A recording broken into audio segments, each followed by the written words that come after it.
अस्सलामुअलैकुम वरहमतुल्लाह। कैसे हैं जी मुअज़्ज़ज़ सामीन। ये आज एक और वीडियो के साथ आपकी खिदमत में हाज़िर हूँ और जिसका मौजू ये है कि बकरियों की जो खुराक है वो क्या होनी चाहिए, और अगर वो टीएमआर है तो टीएमआर जो बनाते हैं उसके इंग्रेडिएंट्स क्या हैं, और अगर वो मौजू है तो फिर दूसरे लोग इस्तेमाल क्यों नहीं करा सकते इसको और क्यों नहीं करते, और सिर्फ अल्फ़ाल्फ़ा है और रोड ग्रास की है उसको ही प्रीफ़र क्यों किया जाता है, और उसका क्या कोई नेमुल बदल भी है। तो सबसे आखिरी सवाल का जवाब मैं दे दूं, जी हाँ, उसका बहुत बेहतरीन नेमुल बदल है और उससे इंतहाई सस्ता नेमुल बदल मौजूद है। तो सामीन, जब मैंने भी 6-7 साल पहले देखा था कि ये गोट फार्मिंग और गोट फार्मिंग, ये जब बातें देखी नेट पे आके, तो पता चला भाई यार गोट्स की है जो इसकी भी फार्मिंग मुमकिन है।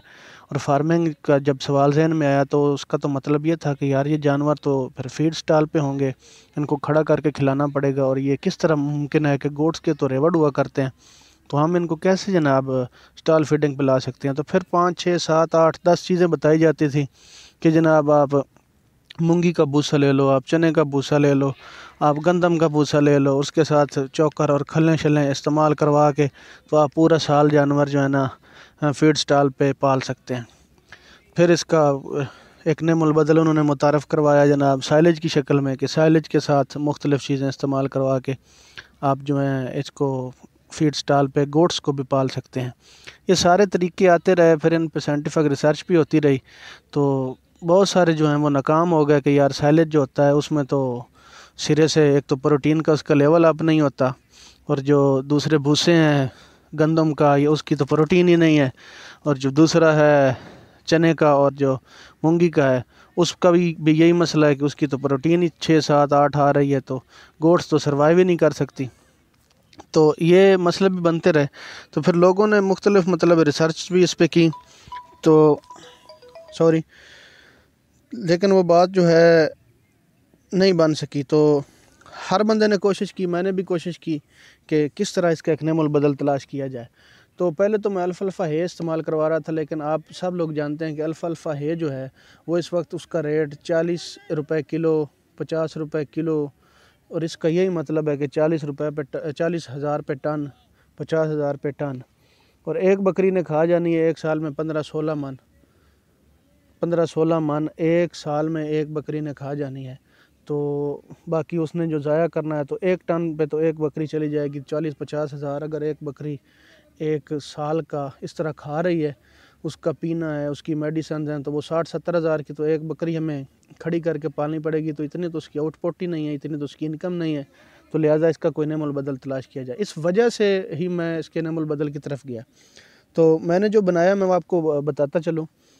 मैंने जनाब एक फार्मूला तैयार किया है जिसमें 75 केजी, ये मुख्तलिफ इसमें 3 चीज़ें शामिल होंगी। एक चने का फोग, ये मैं आपको बार बार बताता रहता हूँ, ये जो चने का फोग है ये जब तक आप किसी भी दाल फैक्ट्री में नहीं जाएंगे आपको पता ही नहीं चलेगा कि ये फोग क्या होता है। ये चने का छिलका जो है वो 2200 पे मन है, लेकिन ये जो चने का फोग है ये मैंने रिसेंटली 175 रुपये मन भी लिया है। तो 300 रुपये भी मन अगर इसको लगाया जाए, 25 किलो ये लिया, 25 किलो आपने लेना है रोड ग्रास की है, वो भी आपको 400 रुपये मन में अवेलेबल है। 25 केजी वो लेनी है, ये 50 केजी हो गया।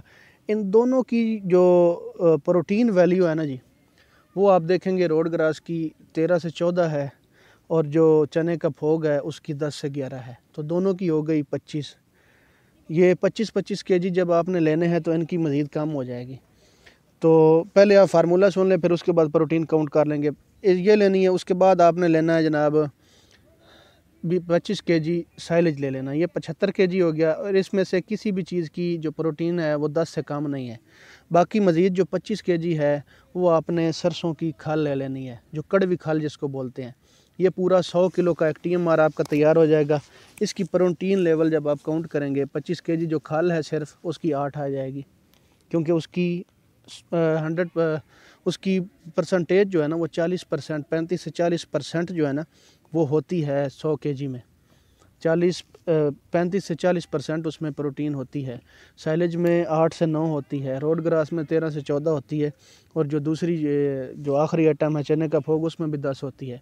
तो उनकी सब की अगर 6-7 भी लगाई जाए ना जी, जिनकी 100 पे 10 है तो उनकी 70-75 केजी पे 7.5 बनती है, तो ये टोटल बन गई 15 से 16। जज़ाकल्लाह।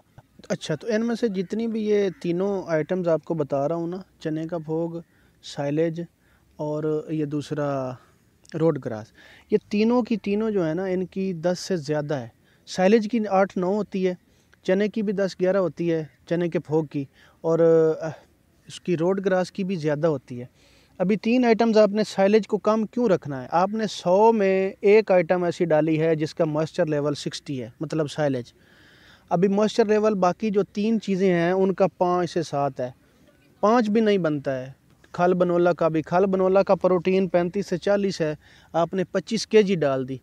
25 केजी जब डाली है तो उसका प्रोटीन आपने काउंट करना है 8, क्योंकि जिसका 40 है 100 पे, 50 केजी पे उसका हो गया 25 हो गया, और 20 केजी पे उसका 8 हो गया।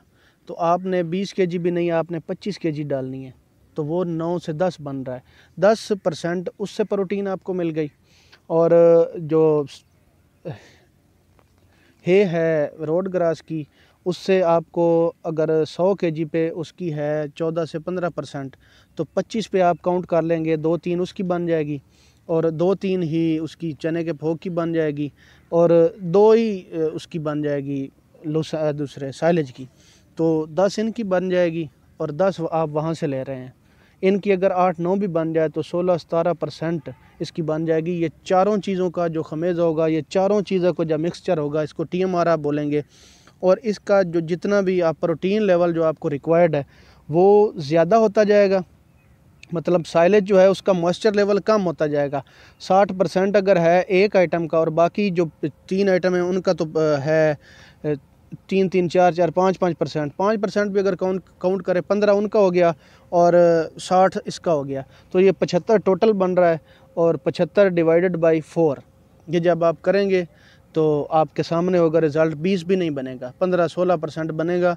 और ये जो है ये आइडियल है, ये बहुत ही आइडियल है मॉइस्चर लेवल गोट्स के लिए। तो इस तरह आपकी एक TMR बन जाएगी जिसका प्रोटीन लेवल 16-17% होगा, और जिसका मॉइस्चर लेवल कम होता जाएगा। और जितने भी मिनरल्स हैं वो 4 आइटम्स हैं, इनमें हर में इसमें सब आइटम्स में आपकी एनर्जी पूरी है, आपके मिनरल्स पूरे हैं। जज़ाकल्लाकुमुल खैर।